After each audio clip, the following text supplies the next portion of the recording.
गुरु प्रेमानंदी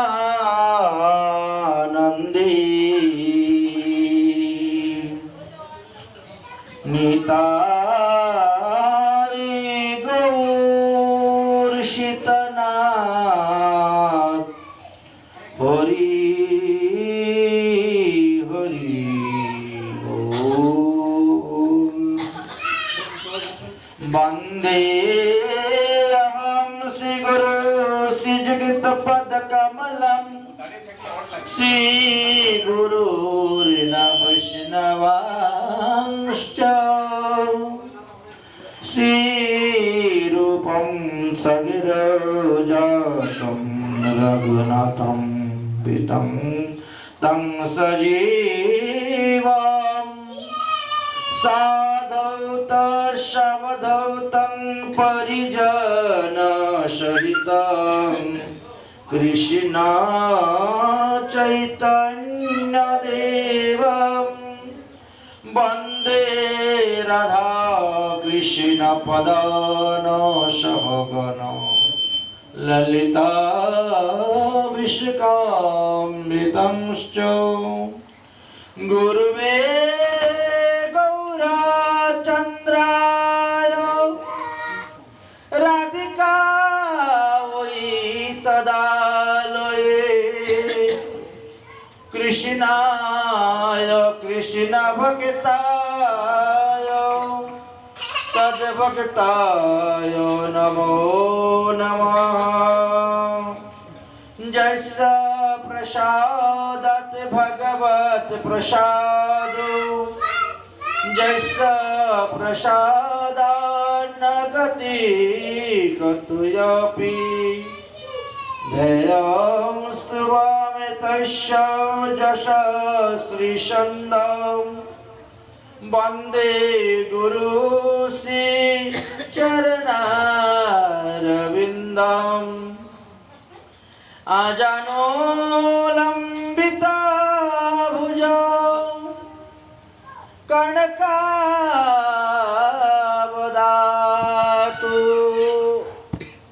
संकीर्तनैकपितरो कमलायताक्षो विश्वाम्बरद्विजवरौ जुगधर्मपालो वन्दे जगत्प्रियकरो करुणावतारो नमो त्रिकालशक्ताय जगन्नाथ सुताय च सवित्राय सपुत्राय सकलत्राय ते नमः। कौस्तरीतिलकं ललाटपटले वक्षस्थले न कौस्तुभं नासागरे वरमुखीतिकं करतले वेणुकरे कङ्कणं सर्वाङ्गे हरिचन्दनं सुललितं कण्ठे च मुक्तावली गुफाश्री परिवेष्टितं विजयते गोपालचूड़ामणि पुल्लन्द बर्हापिराभिरामं मृगमदतिलकं कण्डलाक्रान्तगण्डं कञ्जाक्षङ्कम्बुकण्ठं स्मृता शुभगमुखं सादरे नस्तवेणु श्यामं शान्तं त्रिभङ्गरविकरवसनं भूषितं वैजयन्तात् वन्दे वृन्दावनस्थं युवती शतवृतं ब्रह्मगोपालविषयं तप्तकञ्चन गौराङ्गी राधे वृन्दावनेश्वरी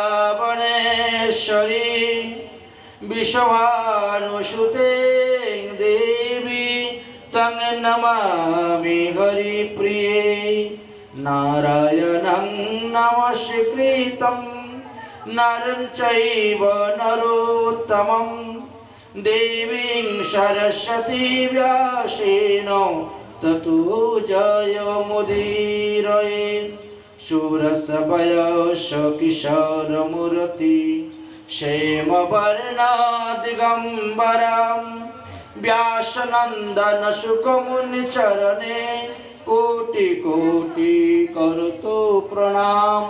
तुलसी काननम जत्र तुलसी बिंदादी तुलसी काननम जत्र जत्र पद्म बनानी च पुराणम पाठनम जत्र तत्र सन्निहित हरि हरि भक्ति पराजे च हरिर्नाम परायणा दुर्वृत्तो वा सुवृत्तो वा तेषां नित्यं नमः नमः।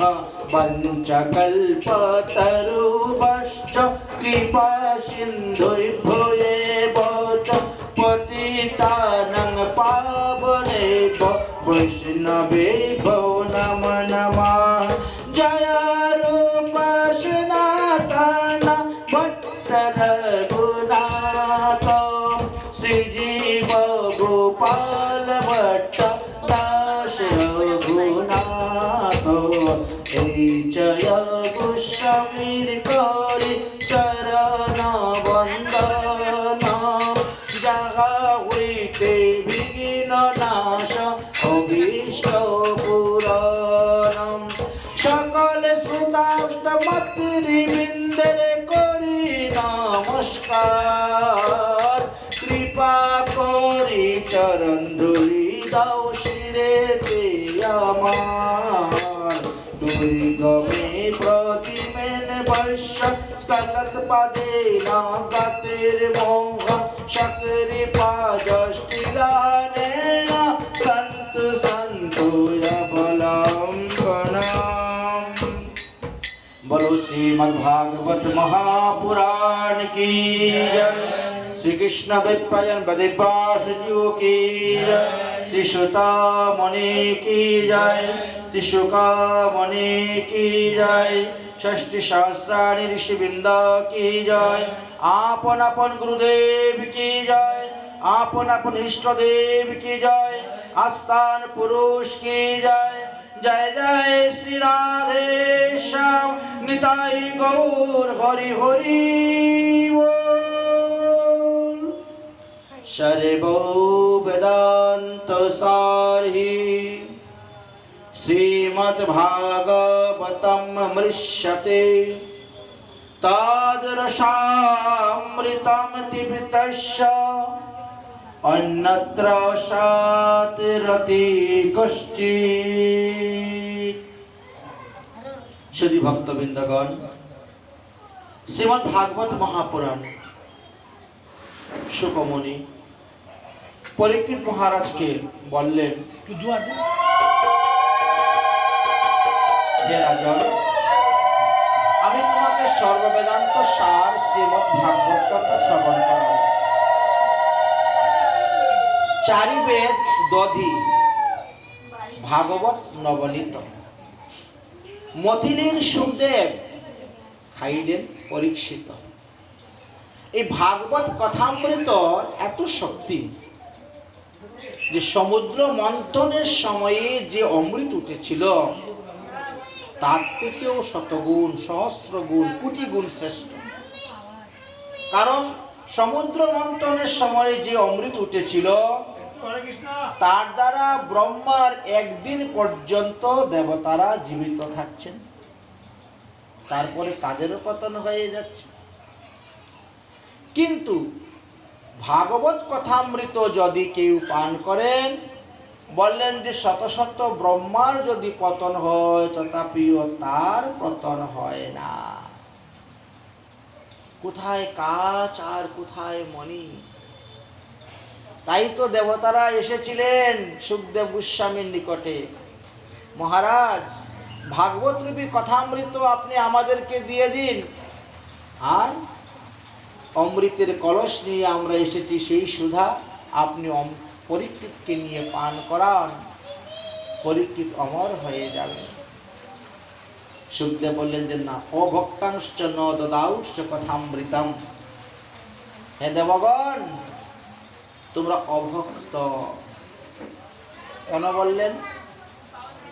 ভগবান শ্রীকৃষ্ণ যখন বৃন্দাবন লীলা করছিলেন, সেই সময়ে গিরিরাজ গোবর্ধনের পূজা যখন প্রকট করলেন, তখন দেবরাজ ইন্দ্র শ্রীধাম বৃন্দাবনকে বিনাশ করার জন্য তিনি 49 পবন সহিত সম্বর্ত নামক মেঘমালাকে পাঠিয়ে দিলেন, যাও বৃন্দাবন ধামকে তছনছ করে দাও। এটা কোনো ভক্তের কাজ নয়। অতএব তোমাদেরকে ভাগবত কথা দেওয়া যাবে না। দেবতারা নিরাশ হয়ে চলে গেলেন স্বর্গে, ভাগবত কথা পেলেন না। এহেন দুর্লভ বস্তু সুখদেব আমাদেরকে সুলভ করে দিলেন। তাই যতদিন দেহের মধ্যে প্রাণ আছে ততদিনই ভাগবত কথামৃত পান করে যাবেন। এটাকে কখনো ত্যাগ করবেন না, কখনো ত্যাগ করবেন না। এই শ্রীমদ্ ভাগবত কথা স্বর্গে নেই, অন্যান্য স্থানে নেই, একমাত্র এই পৃথিবীতেই আছে। তাই এই ভাগবত কথা মৃত সকলে পান করুন। শুক মুখ অমৃত দ্রব সংযুতম পিবত ভাগবত রসমালয়ম মুহ রুহ ভবি ভাবুকা। ভাবুক ভক্তগণ এই রসের দ্বারা নিমজ্জিত হয়ে থাকবে। ভগবান শ্রীকৃষ্ণ উদ্ধবকে বললেন, হে উদ্ধব, যারা ভক্ত মুখে সাধু মুখে আমার এই লীলা কথা শ্রবণ করে, আমার জন্ম কর্মের কথা শ্রবণ করে, তারা তাদের জন্ম কর্ম থেকে মুক্ত হয়ে যায়। ভগবানের লীলা কথার এত শক্তি যে ভগবানের লীলা কথা লীলাত্মকে যদি কেউ ডুবে যায়, তাকে আর মাতৃগর্ভে এসে জন্মগ্রহণ করতে হয় না। সিন্নন গৃহ্ণন্তু চিন্তয়ম সিন্নতাংশ কথা কৃষ্ণ পুণ্য শ্রবণ কীর্তনম হৃদস্ততো হিভদ্রাণি বিদুর নীতি সুহৃদ সমাম। সর্বদা কৃষ্ণ কথা শ্রবণ করবেন, কৃষ্ণ কথা কীর্তন করবেন, শ্রীকৃষ্ণ লীলা কথা শ্রবণ করবেন, স্মরণ করবেন। তাহলে দেখবেন আপনার এই ভবরোগ বিনাশ হয়ে যাবে। আমাদের ভবরোগ হলো এই যে পুনরূপী জননম, পুনরূপী মরণম, পুনরূপী মাতৃজঠরে শয়নম, 84 লক্ষ যোনি আমরা ভ্রমণ করতেছি, এটাকে ভবরোগ বলা হয়।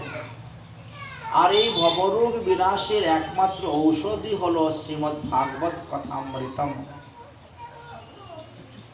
এই সাধারণ ঔষধ নয়, একেবারে রাসায়নিক টনিকের মতো কাজ করবে। আমাদের প্রত্যেকেরই দুটা রোগ আছে, একটা হলো কানের রোগ আর একটা হলো হৃদয়ের রোগ। কান বেশি সময় হরিকথা শুনতে পারে না, হৃদয় বেশি সময় হরির চিন্তা করতে পারে না। যদি আপনি এক চিত্তে এক মনে আপনি আসনে বসেন, ভগবানের চিন্তা করবেন, দেখবেন মন বিষয়রূপী কাননের মধ্যে ঘুরে বেড়াচ্ছে। দেহটা আপনার ঠাকুর ঘরের সামনে পড়ে আছে, মালাটা আপনার হাতের মধ্যে আছে, মালা জপও চলছে, যন্ত্রের মতন মালার গুটিগুলা চলে যাচ্ছে, আর মন বিষয়রূপী কাননের মধ্যে ঘুরে বেড়াচ্ছে।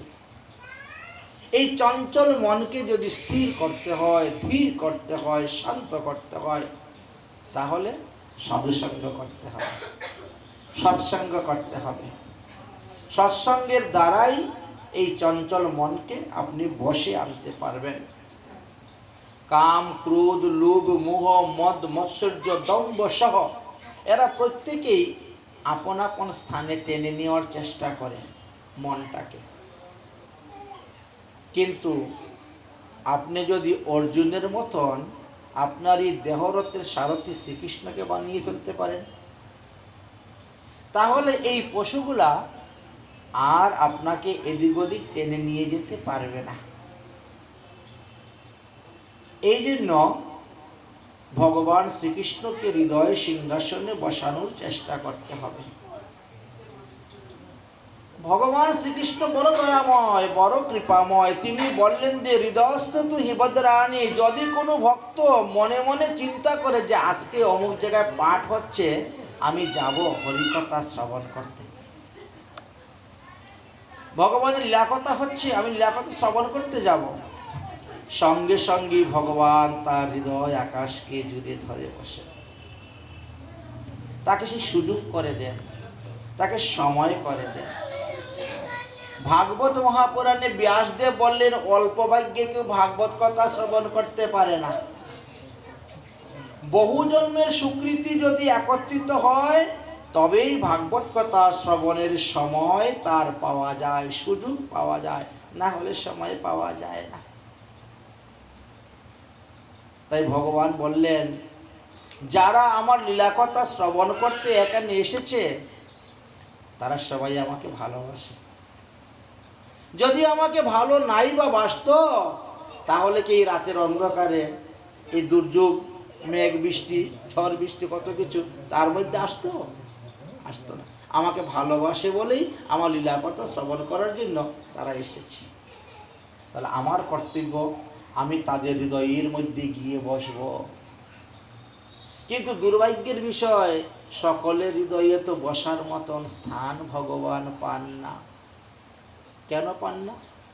বললেন যে দেহটাকে যদি পবিত্র কেউ রাখতে পারে, মনটাকে যদি কেউ পবিত্র রাখতে পারে, হৃদয় সিংহাসনকে যদি কেউ পবিত্র রাখেন, তবেই তো সেই সিংহাসনে গিয়ে গোবিন্দ বসবেন।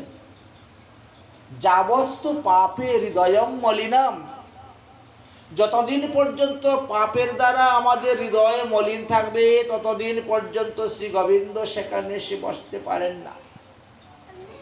এই পাপকে ক্ষয় করার অনেক উপায়ের কথা বেদাদি শাস্ত্রেতে লেখা আছে, চন্দ্রায়ন আদিন পাশ্চিত্রের কথা লেখা আছে। কিন্তু সুখদেব বললেন যে ওই সব চন্দ্রায়ন পাশ্চিত্রের দ্বারা ততটা পবিত্রতা লাভ করতে পারবেন না যতটা ভগবানের নাম সংকীর্তনের দ্বারা করতে পারবেন। নাম সংকীর্তনের অপূর্ব মহিমার কথা বর্ণন করে গেলেন।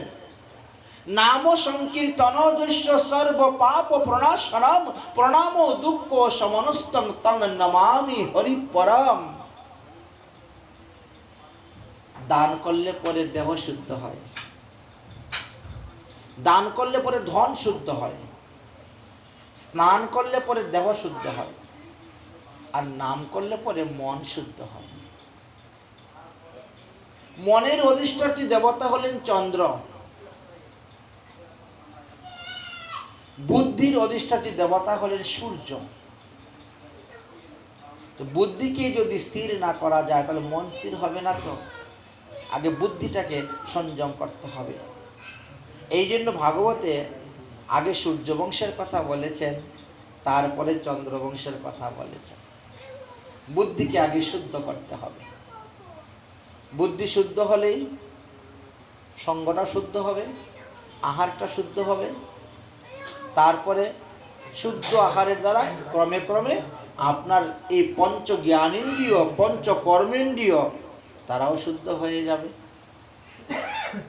আহার শুদ্ধ, সত্তা শুদ্ধ, সত্তা শুদ্ধ, দেহ শুদ্ধ, দেহ শুদ্ধ হবে, তখন আপনি সৎসঙ্গ করবেন, সাধুসঙ্গ করবেন, আপনার মন শুদ্ধ হবে, বুদ্ধি শুদ্ধ হবে, তখন আর আপনি কখনো কোনো পাপ কার্যে লিপ্ত হবেন না, কোনো পাপ কার্য করতে যাবেন না।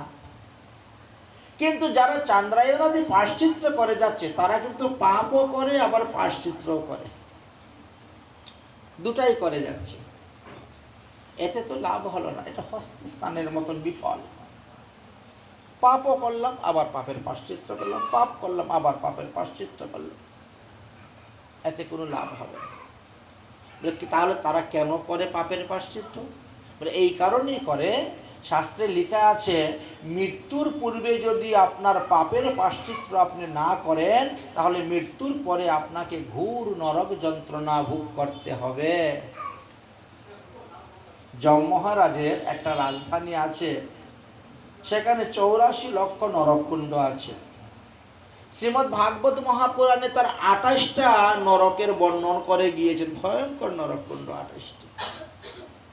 ব্রহ্মবিবর্ত পুরাণ আদি অন্যান্য গ্রন্থেতে বর্ণনা আছে কোন পাপের ফলে কত বৎসর আপনি কোন নরকে ভোগ করবেন, তারপরে আপনি কি কি জন্ম পাওয়ার পরে গিয়ে মনুষ্য জন্ম পাবেন। এত সহজে মনুষ্য জন্ম লাভ করা যায় না।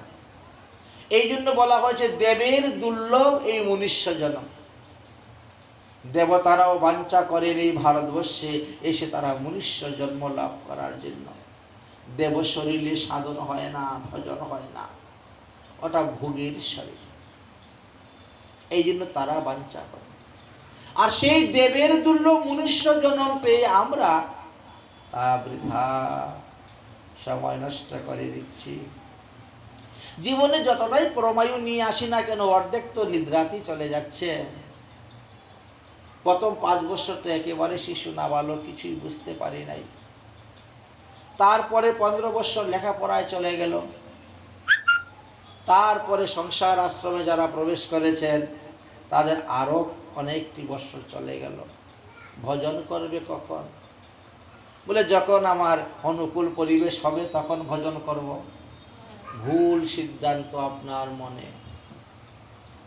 সমুদ্রের ঢেউ কি কখনো শান্ত হয়? হয় না। তাই আপনার যে সংসার রূপী সমুদ্র, এর মধ্যে যে অনুকূল পরিবেশ আসবে আর আপনি ভজন করবেন, বড় বিরল।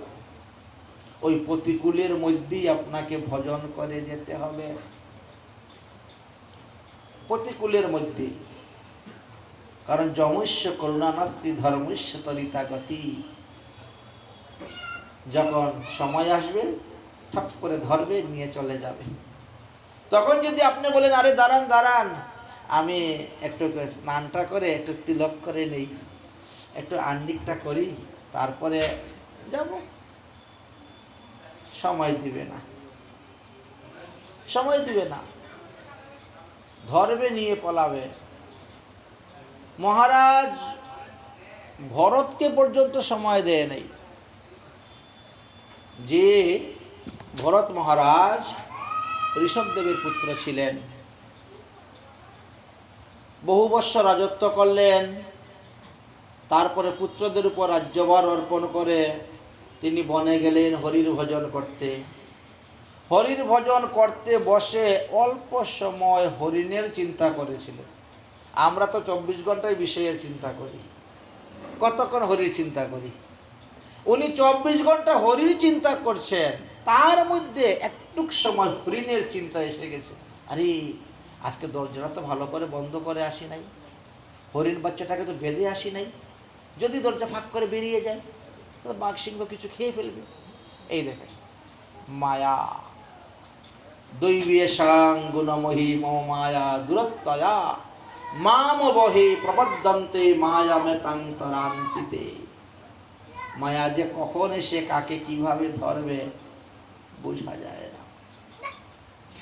এই চিন্তা করছেন, আর এমন সময় মৃত্যুদূত এসে উপস্থিত হয়ে গেল, ধরল, নিয়ে চলে গেল, সময় দিল না। আর আমরা তো সারাদিন আজে বাজে চিন্তা, বিষয়ের চিন্তা করে যাচ্ছি। তো আমাদেরকে ধরে নিয়ে গেলে কি করতে হবে? জং জং ব্যাপী স্মরণম তে জানতে কলেবরম।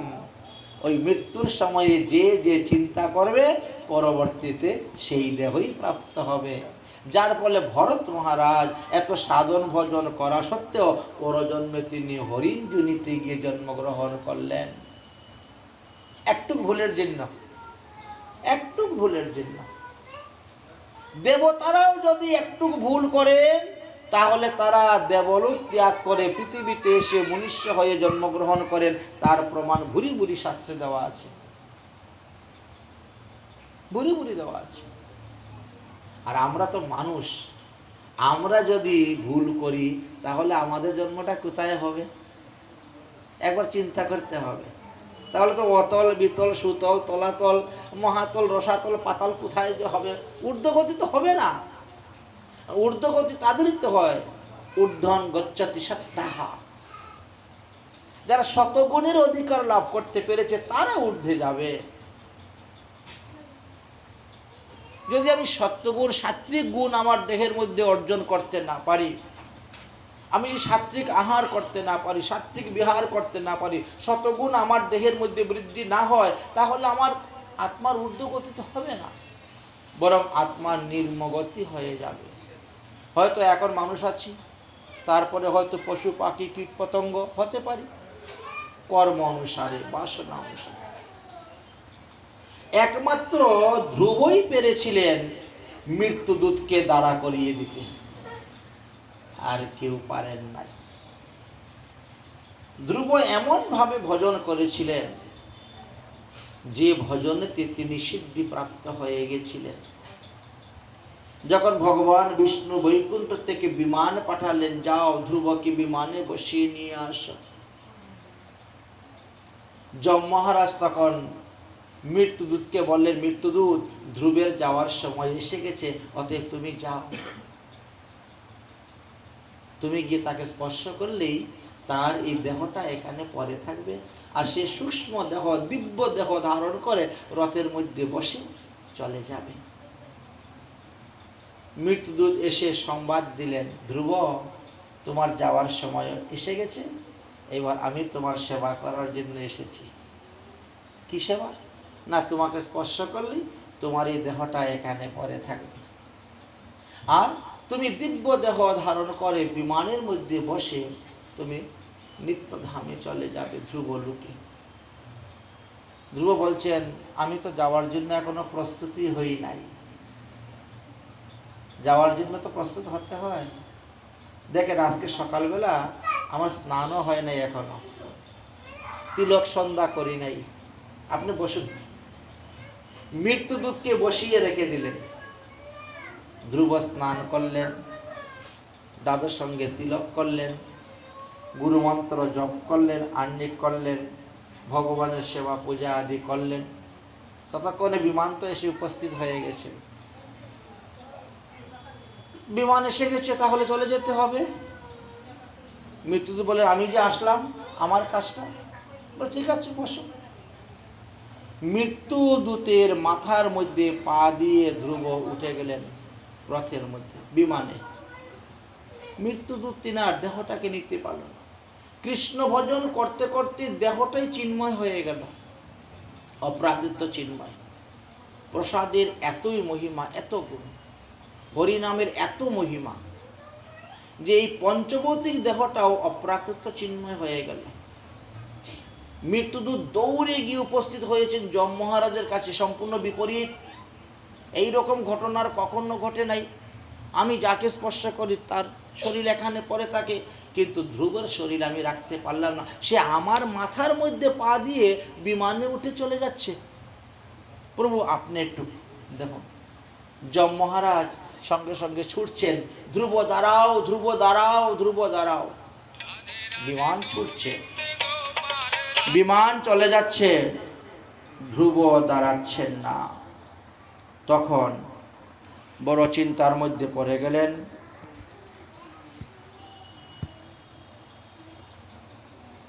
যম মহারাজ সম্মুখে গিয়ে উপস্থিত হয়েছেন। তখন যমের মাথাতে পা দিয়ে ধ্রুব ধ্রুব লোকে নেমে চলে গিয়েছেন। এমনই অবস্থা। তো সেই রকম ভজন তো আর আমাদের দ্বারা হবে না। আমরা মৃত্যুর কবলে কবলিত। শ্রীমদ্ ভাগবত মহাপুরাণে বললেন, কালো বালো মুখগ্রাস ত্রাস নির্ণার্ণি হে তবে। আমরা কালরূপী সর্পের মুখের মধ্যে বসে আছি সবাই। তো সর্পের মুখের মধ্যে যে বসে থাকে সে কতক্ষণ বাঁচবে? যতক্ষণ সর্প তার মুখটা বন্ধ না করে।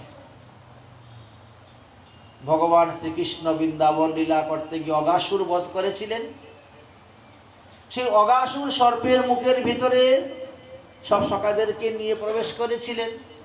তো কতক্ষণ সখারা জীবিত ছিল? যতক্ষণ পর্যন্ত ওই অগাসুর মানে সর্প তার মুখ বন্ধ করে নাই। মুখ বন্ধ হয়ে গেল, সব সখারা সেখানে মারা গেলেন। ভগবান শ্রীকৃষ্ণ তখন বামন থেকে ত্রিবিক্রম রূপ ধারণ করলেন। ব্রহ্মরন্ধ্র ফেটে গেল, অজাগর মারা গেল। ভগবান অমৃতময় দৃষ্টির দ্বারা সখাদেরকে পুনর্জীবিত করে নিয়ে চলে আসলেন। আমরাও সবাই কালরূপী সর্পের মুখের মধ্যে বসে আছি, কিন্তু বোঝা যাচ্ছে না। এই যে অতীতকাল, বর্তমান কাল, ভবিষ্যৎ কাল, এই তো কালরূপী সর্পের মুখের মধ্যেই তো আমরা বসে আছি। কতক্ষণ আমরা জীবিত থাকব? যতক্ষণ সর্প তার মুখ বন্ধ না। এই জন্য বললেন, কালো বালো মুখাগ্রাস ত্রাস নির্ণাণী হে তবে শ্রীমদ্ ভাগবতী বার্তা কলৌকিরণে ভাষিত। এই কলিযুগে শ্রীমদ্ ভাগবত মহাপুরাণ সূর্য সময় এসে উদয় হয়েছে। এর দ্বারা আমাদের হৃদয়ের অন্ধকার দূর হবে। আমরা যদি ভাগবত ধর্ম যাজন করে যেতে পারি, তাহলে আমাদের আর পতনের ভয় নেই। কারণ ভগবান শ্রীকৃষ্ণের চরণটা হলো অভয় চরণ। যে চরণকে আশ্রয় নিলে আর কোনো ভয় থাকে না, পতনের কোনো ভয় থাকে না।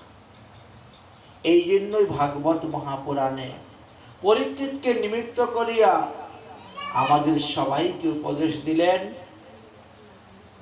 কি বললেন? বললেন যে একমাত্র ভগবান শ্রীকৃষ্ণের সেবা করো, শ্রীকৃষ্ণের পূজা করো, শ্রীকৃষ্ণের আরাধনা করো। নহি অন্য শিব পন্থা বিশেষ সংস্মৃতা বহি বাসুদেবী ভগবতী ভক্তি যুগং যদুদ্ভবে।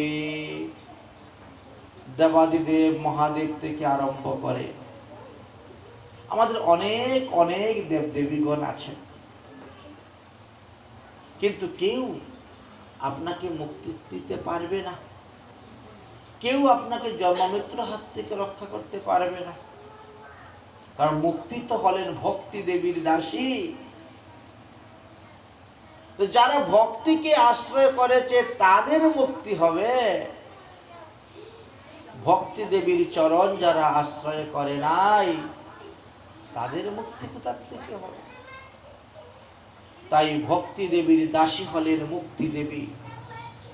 ভক্তি দেবীর পুত্র হলেন জ্ঞান আর বৈরাগ্য। এই জ্ঞান, বৈরাগ্য, ভক্তি আর মুক্তি চারজন একসঙ্গে চলেন। ভক্তি দেবী যখন বলবেন হ্যাঁ ওনাকে মুক্তি দাও, মুক্তি হয়ে গেল। পঞ্চম সংস্কারে যদি কেউ বিষ্ণু মন্ত্রে দীক্ষা গ্রহণ করে, তো 5 প্রকার মুক্তির মধ্যে 1 প্রকার মুক্তি তিনার করতলগত হয়ে গেল। 5টি সংস্কার: নাম সংস্কার, তাপ সংস্কার, যাগ সংস্কার, মন্ত্র সংস্কার, পুন্দ্র সংস্কার। পঞ্চম সংস্কারে গৃহস্থ বৈষ্ণব। দশম সংস্কারে ত্যাগী মহাত্মা বাবাজি মহারাজ বা সন্ন্যাস আশ্রম। পঞ্চ সংস্কারে দীক্ষা গ্রহণ করলে সারুক্য, সামীপ্য, সাযুজ্য, ষষ্ঠী, সামীপ্য আদি যে কোনো 1 প্রকার মুক্তি আপনার হবেই হবে। দীক্ষাকালে ভক্ত করে আত্মসমর্পণ। অতএব কৃষ্ণ তাকে করেন আত্মসম। আত্মসমর্পণ করতে হবে। যেমন একটি বালিকার বা কন্যার বিবাহ হলে পরে সে আত্মসমর্পণ স্বামীর চরণে করে দিচ্ছে। স্বামী তার সবকিছু স্বামীর চরণে আত্মসমর্পণ করে দিচ্ছে, যার ফলে স্বামী তার সমস্ত ভাত কাপড়ের দায়িত্ব, ভরণ পোষণের দায়িত্ব, অসুখ বিসুখ আদি যা কিছু আছে সব কিছু দায়িত্ব ইনি গ্রহণ করেন। ঠিক তেমনি ভাবে দীক্ষাকালে যদি আমরা ভগবানের চরণে আত্মসমর্পণ করে দিতে পারি, সরঙ্গ শরণাগতি ছয় প্রকারে ভগবানের চরণে শরণাগতি হওয়া যায়। যদি হয়ে যেতে পারি, আমার আহারের চিন্তা করতে হবে না, ভগবানই আমার আহারের ব্যবস্থা করে দিবেন, আমার দৈনন্দিন জীবনের ব্যবস্থা করে দিবেন, চলার তিনি করে দিবেন। কিন্তু আমরা তো সম্পূর্ণভাবে ভগবানের উপর নির্ভর হতে পারি না। আমরা আত্মীয় স্বজন, স্ত্রী, কুটুম্ব, ছেলে মেয়ে, এদের উপর একটু বেশি ভরসা করি, ভগবানের উপর ভরসা কম করি, তো যার ফলে এই অবস্থায় আমাদের হচ্ছে।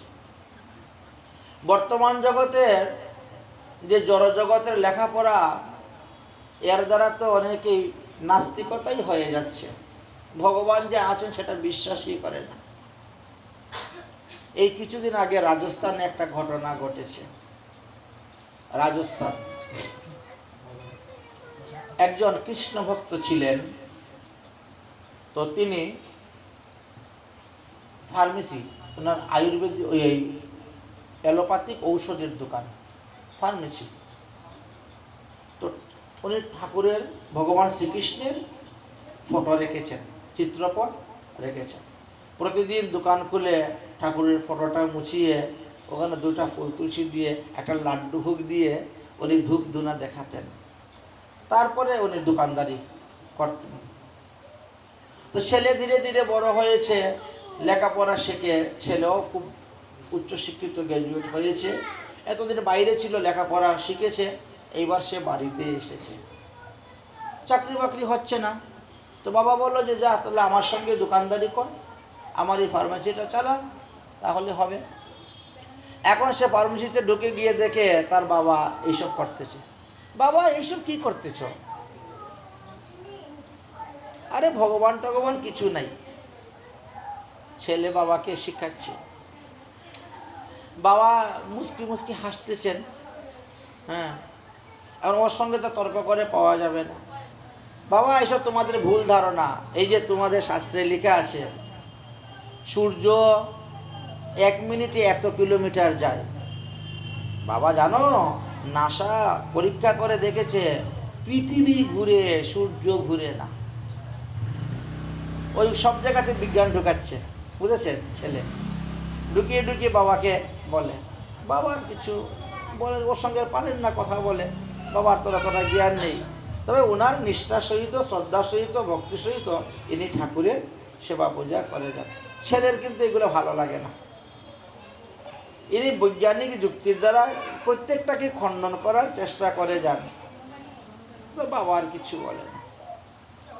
তো এইভাবে হতে হতে বাবা বেশ কিছুদিন হয়ে গেছে, কিন্তু ছেলেটা এমনি সৎ ছেলে, সৎ চরিত্র,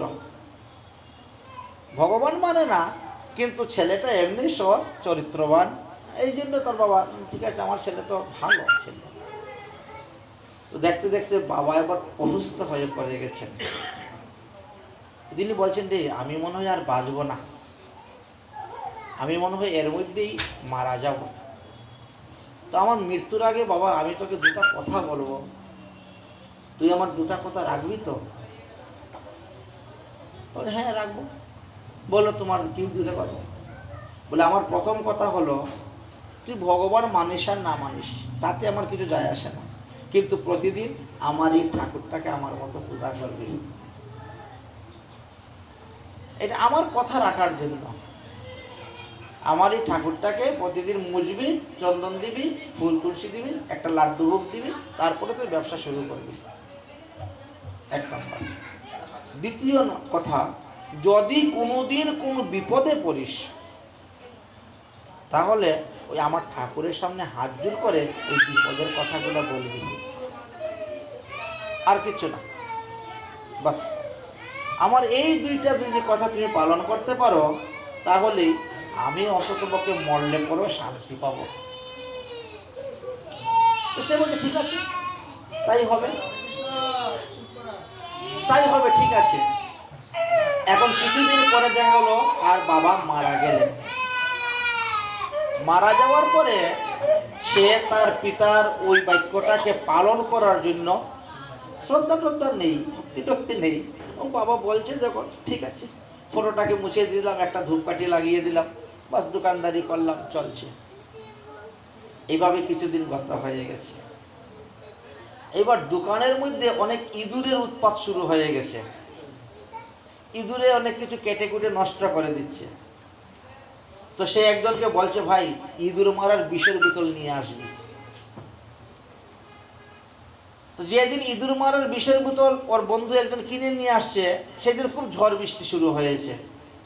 বন্ধু মোটরসাইকেল থেকে নেমেই বলছে, এই নে ইঁদুর মারার বিষের বোতল, রেখে দিয়ে ও ছট করে গাড়ি উঠে চলে গেছে। এমন সময় কারেন্টও চলে গেছে, লোডশেডিং হয়ে গেছে, ঝড় বৃষ্টি, অন্ধকার, দরজা বন্ধ করে দিয়ে সে বসে আছে। ভেবেছি যে কারেন্ট আসলে পরে এই বোতলটাকে একটা নির্দিষ্ট স্থানে ভালো জায়গার মধ্যে রাখবো, রয়ে গেছে। কিছুক্ষণ পরে দেখা যায় একটা আওয়াজ আসতেছে, দরজাকে খটখটাচ্ছে। আরে ভাই দরজাটা খুলো, দরজাটা খুলো, আমার মায়ের খুব অসুখ, আমাকে ঔষধ দাও। তো ইনি দরজা খুলেছে। দরজা খোলার পরে দেখা যায় একটা প্রেসক্রিপশন, বড় কোনো ডাক্তারের কাছ থেকে প্রেসক্রিপশন লিখে, কি না এই ঔষধটা দাও, ডাক্তারবাবু বলছেন এই ঔষধ খাওয়ালে আমার মা বেঁচে যাবে, আপনি আমাকে এই ঔষধটা দিন, আপনার দোকানে আছে? বলে হ্যাঁ আছে। উনি তাড়াতাড়ি সাইডে থাক থেকে বের করে ঔষধটা দিয়েছেন। টাকা পয়সা লেনদেন করতে গিয়ে ওই ছেলেটা এই ঔষধ না নিয়ে ওই বিষের বোতল নিয়ে চলে গেছে। ও বুঝতে পারে না, লেখাপড়া জানে না, অশিক্ষিত লোক। এখন দুটা বোতল পাশাপাশি ছিল, সে তার মার যে প্রকৃত ঔষধটা, যেটা নিয়ে খাওয়ালে পরে তার মা বাঁচবে, সেই ঔষধটা রেখে দিয়ে সেই ইঁদুর মারার বিষের বোতলে ঔষধ নিয়ে চলে গেছে। বুঝেছেন? একটু পরে বৃষ্টি বন্ধ হয়ে গেছে, কারেন্ট চলে আসছে।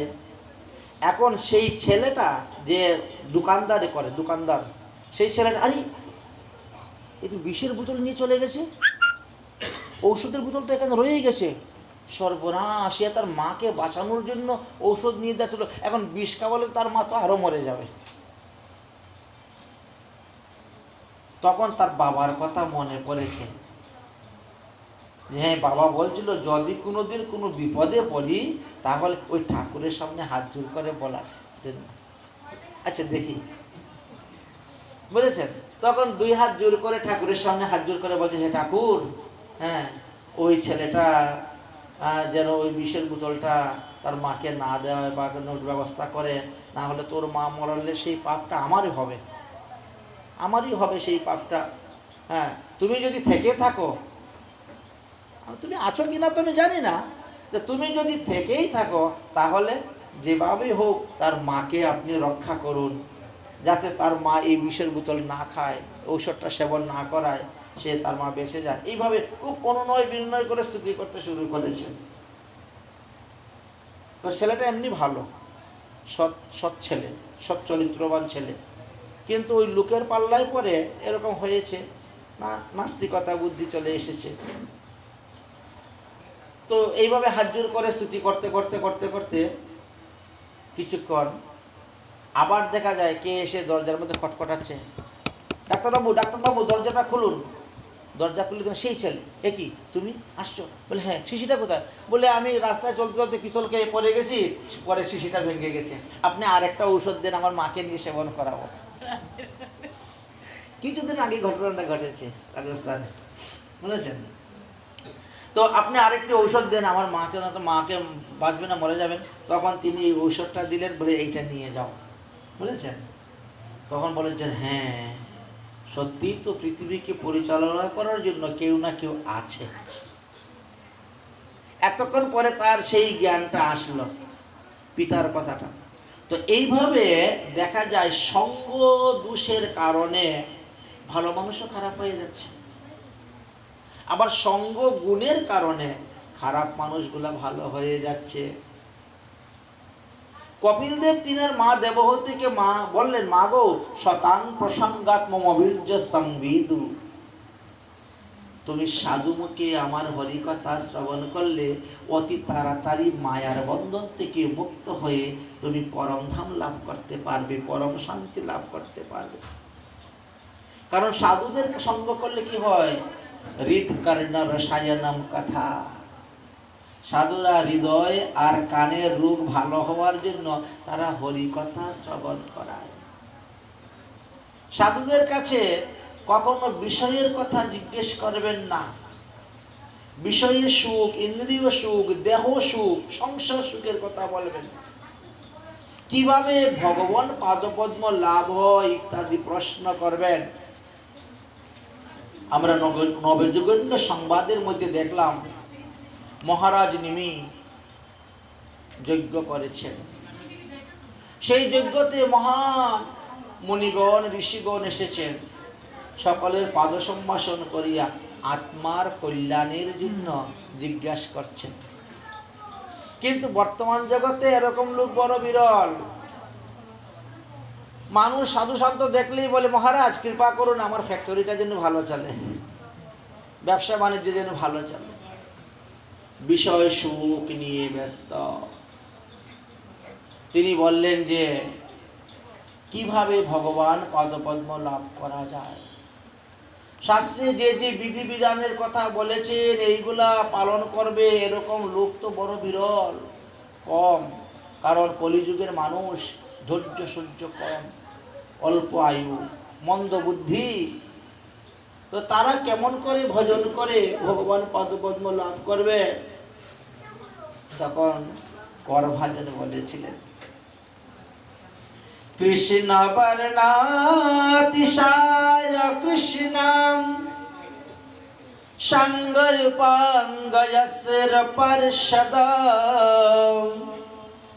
যজ্ঞে সংকীর্তনা প্রায় যজন্তি সুমেধসা।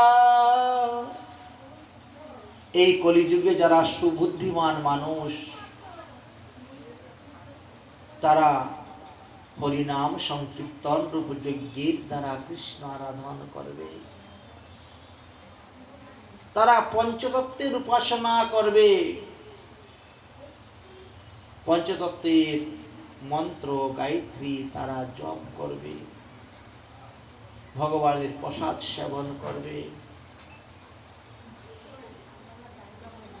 আর নাম সংকীর্তন করবে।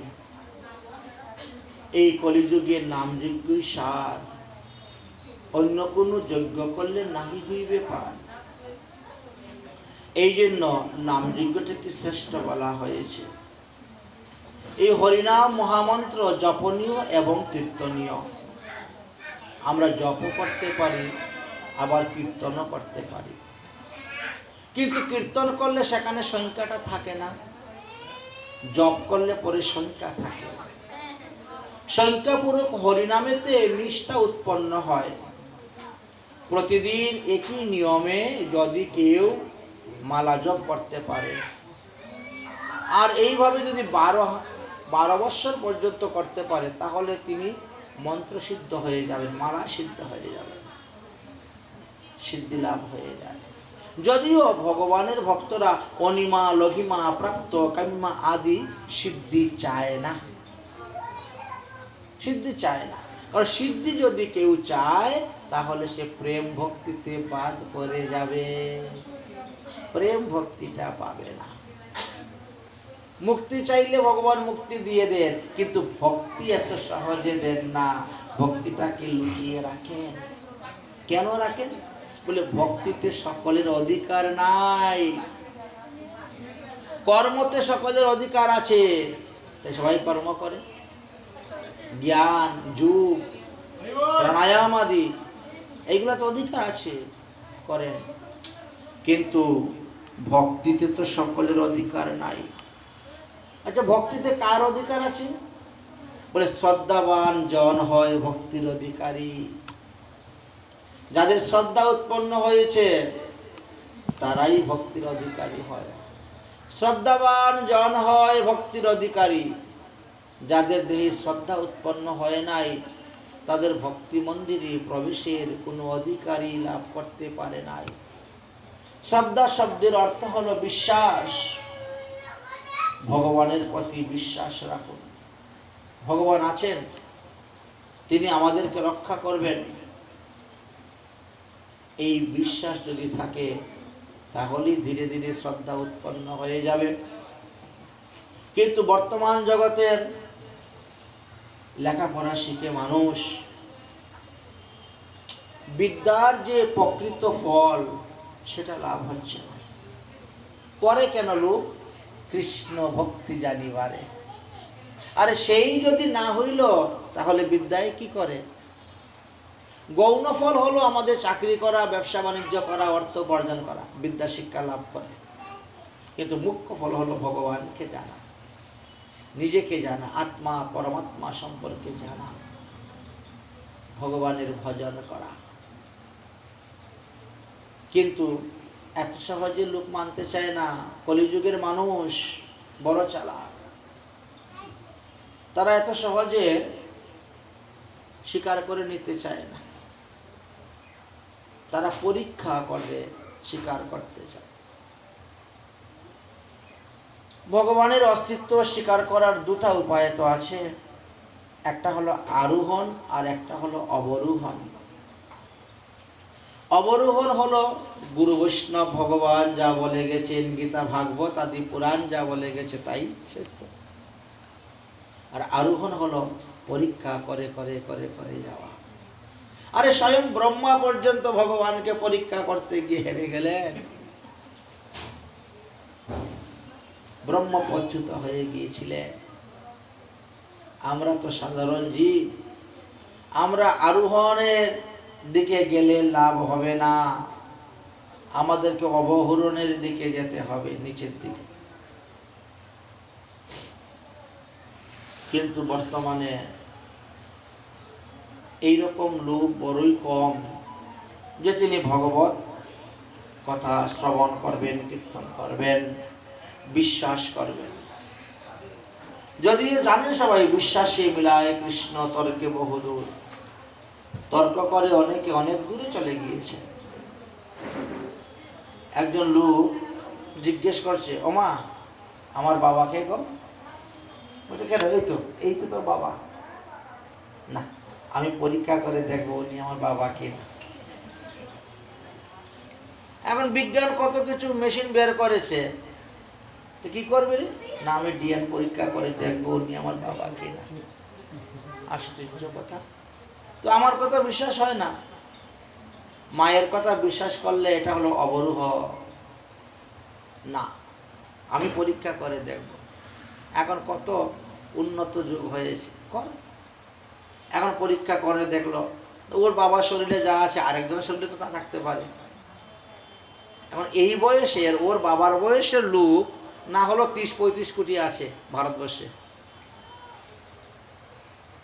এখন তুমি একজন একজন করে পরীক্ষা করতে শুরু করলে যদি 35 কোটি লোককে কেউ পরীক্ষা করতে যায় তো তার জীবনের আয়ুটা এমনি শেষ হয়ে যাবে। তার কখন বাবা বলে ডাক্তার বাবাকে ভজন করবে, বাবার সেবা করবে? এই জন্য অবরোহণ। শ্রীমদ্ ভাগবত মহাপুরাণ, শ্রীমদ্ ভগবদ গীতা, এইগুলার বাণীকে বিশ্বাস করে হরিভজন করে যান। সাধু মহাত্মাগণের বাক্যকে বিশ্বাস করে ভজন করে যান।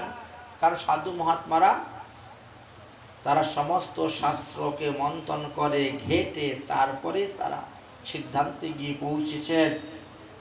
এমনিতে কি গীতাতে ভগবান বলছেন, যৎ যৎ আচরতি শ্রেষ্ঠ তদ ন অনুবর্ততে। আরে শ্রেষ্ঠ লোকরা একেবারে বিচার করে, পরীক্ষা নিরীক্ষণ করেই তারা আচরণ করে যাচ্ছেন। তোমাকে আর পরীক্ষা করতে হবে না, তুমি ভজন করে যাও। তুমি কলিযুগের মানুষ, 120 বছর তোমার পরমায়ু, পরীক্ষা করতে তোমার সময় চলে যাবে। সত্য যুগের মানুষ তো নয়, সত্য যুগের মানুষের পরমায়ু 1 লক্ষ বৎসর ছিল। 1-2 বৎসর নয়, 1 লক্ষ বৎসর পরমায়ু।